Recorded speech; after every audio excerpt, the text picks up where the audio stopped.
की बात काट के बोल रहा हूँ, ये नवी दुल्हन होती है वो नखरे दिखाती है, ऐसा तो नहीं कि नया महल है तो आप दूसरे दिन से लगे आगे पूरे 5 साल पड़े, तो इस तरीके से रहेगा कि टीचर जब हूँ, खत्म आप हो जो एग्जाम्पल लोगे उसी के ऊपर दूसरा एग्जाम्पल दूंगा। नई दुल्हन आराम करती है, नखरे दिखाती है, मेकअप में बताया कि नई दुल्हन जो थी वो पिछले 5 साल में दुल्हन बनी। अब ये दूल्हे आ गए हैं, इनके ऊपर पूरे वलीमे की जिम्मेदारी है और निकल कर ये अपना अपना काम, मैं इलेक्शन लड़ूंगा या कॉर्पोरेटर्स लड़ेंगे, अगेन ये डिसीजन जो होगा पार्टी का होगा। लेकिन मैं, आपने सवाल किया तो मैं ये आपको कहूंगा कि आप दुआ कीजिए कि अल्लाह मेरी ज़िंदगी को सलामत रखे और इसी तरह मुझसे काम लेता रहे। अगर मैं काम करता रहूँगा तो पार्टी मुझे लड़ाएगी, और अगर मैं काम नहीं करता रहा तो पार्टी चाहे जिसको भी लड़ाए। लेकिन इस बात का तो यकीन है कि आने वाले वक्त में मानकुर शिवाजी नगर असेंबली जो है, यहाँ से एमएलए जो है एमआईएम का आएगा। और इसके अलावा मैं आपको एक और चीज़ बता दूं, मुंबई के अंदर 4 से 8 सीटें ऐसी हैं जहां पर एमआईएम के एमएलए जीत सकते हैं। तो हमारा टारगेट सिर्फ मानकुर शिवाजी नगर असेंबली नहीं है, मुंबई है। और इंशाल्लाह मुंबई में बेहतरीन रिजल्ट आपको अगले विधानसभा इलेक्शन में देखने को मिलेगा। और अल्लाह ने किसी को जलील करना है तो उसको कोई रोक नहीं सकता। और ये उसी वो दिन से शुरुआत हो गई थी समाजवादी पार्टी के अहंकार के टूटने का, कि उन्होंने औरंगाबाद में सीट दी और वहाँ से उनका अहंकार टूटना शुरू हुआ। लेकिन आज भी 5 सीटें गंवाने के बाद भी वो अपने अहंकार ऊपर की बात ही नहीं कर सकते। जो आज आकर वीडियो बनाकर किस तरह से बात करे, तो वो अहंकार जताता है।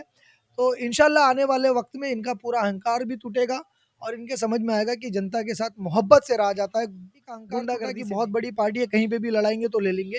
दूसरा, गफ्फार कादरी का अहंकार टूटा कि मेरे वोट है 80,000, जबकि वो 5,000 पर सीमित हो गए, सिमट कर रह गए। और तीसरा, गोवंडी के अंदर अबू हाशिम आजमी साहब का भी अहंकार इसी इलेक्शन ने तोड़ा था, कि वो ये कहते थे कि मैं कुत्ता भी खड़ा करूं तो जीत जाएगा। उनका ये अहंकार था कि मुझे गोवंडी से कोई हरा नहीं सकता। आज वो सेंस कर रहे हैं कि गोवंडी से वो हारने की कगार पर आ गए हैं। अगर कल इलेक्शन होगा तो मुझे यकीन है कि गोवंडी की जनता जो है उनको भी हरा देगी। जय हिंद साथियों, मुंबई ऑफ मिरर में आपका स्वागत है। इस वक्त हम मौजूद हैं मुंबई के गोवंडी इलाके में, वार्ड नंबर 134। यहाँ आप हमारे साथ बात करने के लिए जुड़े हैं अतीक सर, जो महाराष्ट्र के एमआईएम के जनरल सेक्रेटरी हैं। सर, आपने इलेक्शन के दौरान एक बात कही थी कि मेरी वाइफ नगर सेविका बन जाती है तो जो मुझे पेमेंट आएगी सरकार से वो मैं लोगों में तकसीम करूँगा, खर्च करूँगा। तो एक ऑफिस का भाड़ा कम से कम 8 से 10 हज़ार होगा, तो आप किस तरीके से उसको मैनेज करेंगे? सबसे पहले मैं आपको करेक्ट कर दूं, मैंने ये नहीं कहा था कि जो सैलरी आएगी उसको तकसीम करूंगा। मैंने ये कहा था कि जो सैलरी आएगी उसी सैलरी पे हमारा घर चलेगा। तो बिल्कुल चलेगा। और जहाँ तक कि आपका सवाल है कि इस ऑफिस को किराया कौन भरेगा, हमारे बहुत सारे टाइप्स चल रहे हैं। और आज से नहीं, 2011 से हम फ्री एजुकेशन चला रहे हैं, 1 रुपीज़ एजुकेशन चला रहे हैं। बहुत सारे गरीबों को हमने राशन देने का काम किया है, दवाइयों का हम डिस्ट्रीब्यूशन करते हैं। तो ये सारे काम हम लोग अपने कॉन्टैक्ट्स और हमारे जो एनजीओज़ के टाइप्स हैं उनके थ्रू करते हैं। और इस अ, जो ऑफ़िस है, एक ऑफ़िस हम इस वार्ड में खोल रहे हैं, जो कि हमारे लिए बहुत ज़रूरी है। इस ऑफ़िस के अंदर इंशाल्लाह हमारा जो किराया होगा, वो किराया हमारे एक दोस्त हैं, उनकी एक एनजीओ है, वो एनजीओ ही बेयर करने वाली है।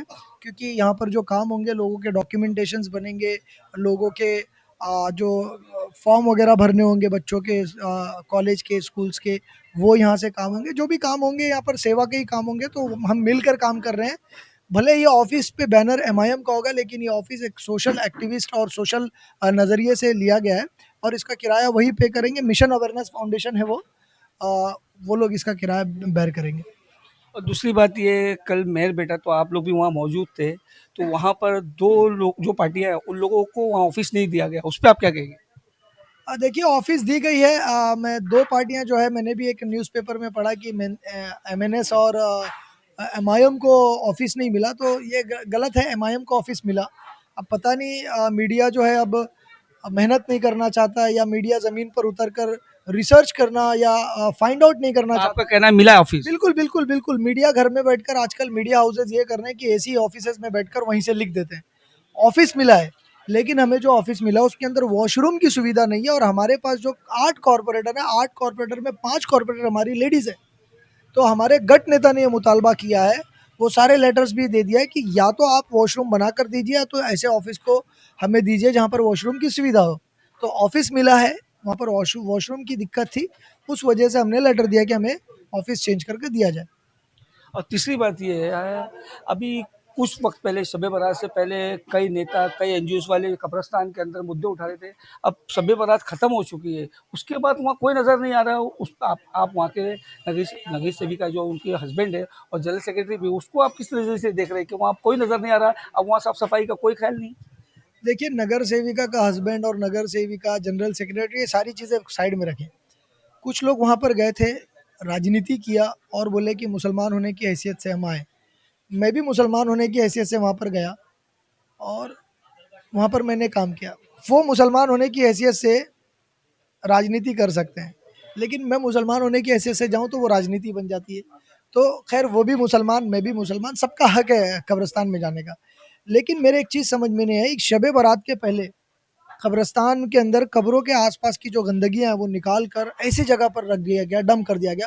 जितने सोशल वर्कर वहाँ गए थे, जितने मुसलमान गए थे, वो सारे लोगों ने कचरा निकाल कर ऐसी जगह डंप कर दिया जहाँ पर जनाजे की नमाज होती है। और वॉशरूम का पानी चोक होकर पूरा बाहर बह रहा था और वो उसी जगह जाकर लग रहा था, वो जनाजे की नमाज हो रही थी।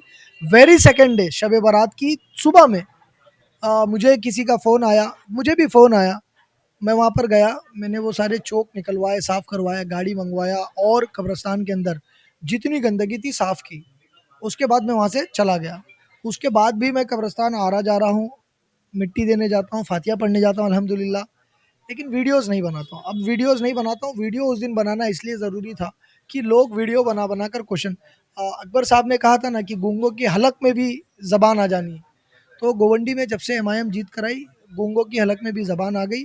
जो आवाम है, आवाम मोहब्बत दिखा रही है, लेकिन जो लोग इलेक्शन लड़े, इलेक्शन किसी तरह से हार गए, वो सिर्फ़ और सिर्फ बदला निकालने और एमआईएम को बदनाम करने की भावना से काम कर रहे हैं। लेकिन अल्हम्दुलिल्लाह फिर भी मैं उनका भी शुक्रिया अदा करूँगा जो बदला लेने की भावना से या बदनाम करने की भावना से वीडियोज़ बना रहे हैं।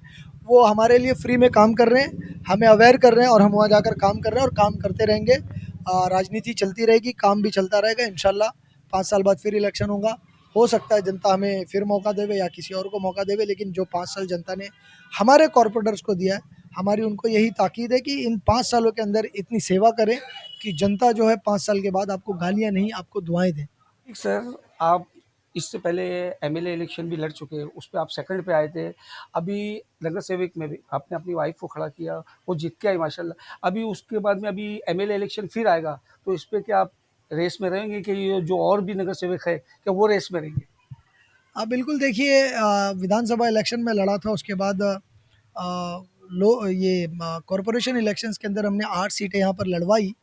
पार्टी ने डिसाइड किया किसको टिकट देना नहीं देना, ये पार्टी का कंप्लीट डिसीजन था, पार्टी ने ही नहीं, ये तो हमने हमारे मुताबिक कि ये डिसीजन आपका था कि आपने टिकट दिया। नहीं, मैं दुआ करूँगा कि आपकी दुआ कबूल हो जाए कि मैं इतना बड़ा नेता बनूँ कि पार्टी मुझे डिसाइड करने दे कि आप टिकट डिसाइड करो। नहीं, तो मैंने मैं तो दुआ खुद करूँगा। देखा है ना कि जहाँ-जहाँ मीटिंग हुई है, जहाँ आपके नगर सेवक गए, आपकी कुर्सी अलग होती है, बाकी लोगों की कुर्सी अलग होती है। नहीं, मैं असल में जहाँ पर भी आपने मुझे देखा पाया होगा, मैं खड़ा ही नहीं, पाया मैंने देखा होगा। है डब्लू की एक मीटिंग में मैंने खुद देखा है, आप इधर बैठे हो, बाकी सब नगर सेवक उधर बैठे हैं, कौन सी मीटिंग में? वार्ड ऑफिसर की। हाँ, वार्ड ऑफिसर अल्हम्दुलिल्लाह मुझे रिस्पेक्ट देते हैं और आज से नहीं देते हैं, पहले से रिस्पेक्ट देते हैं। अच्छा, वो रिस्पेक्ट थी। बिल्कुल, बिल्कुल, वो अलग रिस्पेक्ट है और तमाम वार्ड के जो कॉर्पोरेटर्स हैं, ये उनकी रिस्पेक्ट है कि वो एक रो में बैठे थे और मुझे अलग कुर्सी दी गई, मुझे खड़ा भी रखेंगे तो उसका गम नहीं है। और जहाँ तक आपका सवाल ये है कि अगला इलेक्शन कौन लड़ेगा, आप लड़ेंगे या नहीं, दूसरे मैंने एक हैदराबाद की भी आप देखा कि वो बलाला साहब के बाजू में आप बैठे हो, बाकी सब नगर सेवक दूर रहते हैं, आप करीब हो, आपने कोई पद नहीं लिया है, ये मैं बता रहा हूँ। नहीं, अल्हम्दुलिल्लाह बलाला साहब जो है मुझे बहुत रिस्पेक्ट देते हैं और मैं उनको अपना पॉलिटिकल गुरु मानता हूँ, उनसे सीखता हूँ और अल्हम्दुलिल्लाह हर छोटी-बड़ी बातों का डिस्कशन मैं उनके साथ करता हूँ ताकि मैं सीख सकूँ और उनकी जो राजनीतिक सफ़र है, उसका जो एक्सपीरियंस है, वो एक्सपीरियंस मैं ले सकूँ। बिल्कुल बलाला साहब जो हैं, सालार साहब के साथ और असद साहब के साथ इतना काम किया, अकबर साहब के साथ काम किया, सारा एक्सपीरियंस अगर मैं लूँगा तो इंशाल्लाह मैं भी इन लोगों की तरह आवाम का कुछ बेहतर काम कर सकूँगा। लेकिन आपका सवाल ये था कि मैं इलेक्शन लड़ूँगा या कॉर्पोरेटर्स लड़ेंगे? अगेन ये डिसीज़न जो होगा पार्टी का होगा, लेकिन मैं आपने सवाल किया तो मैं ये आपको कहूँगा कि आप दुआ कीजिए कि अल्लाह मेरी ज़िंदगी को सलामत रखे और इसी तरह मुझसे काम लेता रहे। अगर मैं काम करता रहूँगा तो पार्टी मुझे लड़ाएगी और अगर मैं काम नहीं करता रहा तो पार्टी चाहे जिसको भी लड़ाए। लेकिन इस बात का तो यकीन है कि आने वाले वक़्त में मानकुर शिवाजी नगर असेंबली जो है, यहाँ से एमएलए जो है, एमआईएम का आएगा। और इसके अलावा मैं आपको एक और चीज़ बता दूं, मुंबई के अंदर 4 से 8 सीटें ऐसी हैं जहां पर एमआईएम के एमएलए जीत सकते हैं। तो हमारा टारगेट सिर्फ मानकुर शिवाजी नगर असेंबली नहीं है, मुंबई है। और इंशाल्लाह मुंबई में बेहतरीन रिजल्ट आपको अगले विधानसभा इलेक्शन में देखने को मिलेगा। तरह भी सी इज्जत देता है, और अल्लाह ने किसी को जलील करना है तो उसको कोई रोक नहीं सकता। और ये उसी वो दिन से शुरुआत हो गई थी समाजवादी पार्टी के अहंकार के टूटने का, कि उन्होंने औरंगाबाद में सीट दी और वहाँ से उनका अहंकार टूटना शुरू हुआ। लेकिन आज भी 5 सीटें गंवाने के बाद भी वो अपने अहंकार में है, वो अपनी हार को तस्लीम नहीं कर पा रहे हैं। और तरह तरह की बातें, और आप देखिए उन लोगों की भाषाओं का कैसे इस्तेमाल कर रहे हैं। मैंने कभी किसी कॉरपोरेटर या किसी समाजवादी के कार्यकर्ता के खिलाफ तू तड़ाक से बात नहीं किया, लेकिन उनके जो कार्यकर्ता हैं छोटे छोटे, जिनकी कोई गटर नाली से ऊपर की बात ही नहीं कर सकते, जो आज आकर वीडियो बनाकर किस तरह से बात करें, तो वो अहंकार जताता है। तो इंशाल्लाह आने वाले वक्त में इनका पूरा अहंकार भी टूटेगा और इनके समझ में आएगा कि जनता के साथ मोहब्बत से रहा जाता है, गुंडागर्दी से नहीं। नहीं, बिल्कुल देखिए, आपने क्षेत्र की बात की तो मैं बता रहा हूँ, एक बंदा वहाँ पर इलेक्शन लड़ा था जिसको अबू हाशिम आज़मी साहब ने टिकट देके लड़ाया। उनको 87,000 कुछ वोट्स मिले थे, 80,000 करीब वोट्स मिले थे।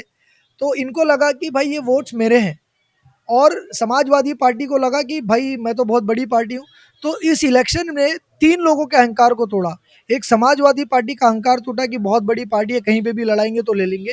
दूसरा गफ्फार कादरी का अहंकार टूटा कि मेरे वोट है 80,000, जबकि वो 5,000 पर सीमित हो गए, सिमट कर रह गए। और तीसरा, गोवंडी के अंदर अबू हाशिम आज़मी साहब का भी अहंकार इसी इलेक्शन ने तोड़ा था, कि वो ये कहते थे कि मैं कुत्ता भी खड़ा करूँ तो जीत जाएगा। उनका ये अहंकार था कि मुझे गोवंडी से कोई हरा नहीं सकता। आज वो सेंस कर रहे हैं कि गोवंडी से वो हारने की कगार पर आ गए हैं। अगर कल इलेक्शन होगा तो मुझे यकीन है कि गोवंडी की जनता जो है उनको भी हरा देगी।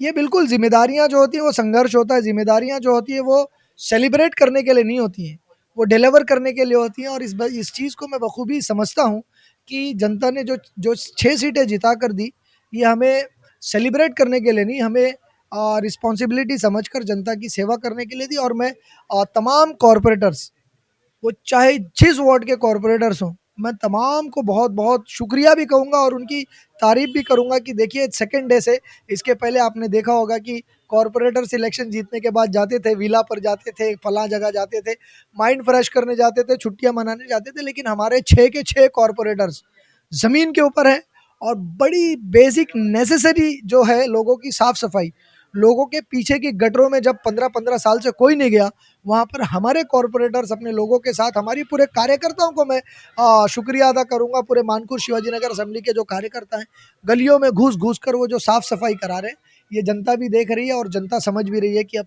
गोवंडी के अंदर काम मैंने सर आपकी बात काट के बोल रहा हूँ, ये नवी दुल्हन होती है वो नखरे दिखाती है, ऐसा तो नहीं कि नहर महर है तो आप दूसरे दिन से लगे आगे पूरे 5 साल पढ़े, तो इस तरीके से रहेगा कि ये सब खत्म हो जाएगा? देखिए, मैं टीचर हूँ, आप जो एग्जाम्पल लोगे उसी के ऊपर दूसरा एग्जाम्पल दूंगा। नई दुल्हन आराम करती है, नखरे दिखाती है, मेकअप में रहती है। तो हमने ये बताया कि नई दुल्हन जो थी वो पिछले 5 साल में दुल्हन बनी।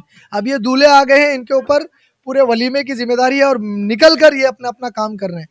तो हमारे कॉरपोरेटर्स दुल्हन नहीं दूल्हे हैं, और अल्हम्दुलिल्लाह बहुत बेहतरीन काम कर रहे हैं, और आगे भी आप देखिएगा काम करते रहेंगे। बढ़िया बात है कि वैलेंटाइंस डे से हटाकर हम दारुसलाम डे मना रहे हैं। इंशाल्लाह ऐसे ही मुसलमानों को चाहिए कि 14 फरवरी की जो नजासत है, जिसको वैलेंटाइन डे के नाम पर सेलिब्रेट किया जाता है, इस नजासत को अलग अलग नाम से सेलिब्रेट करना चाहिए।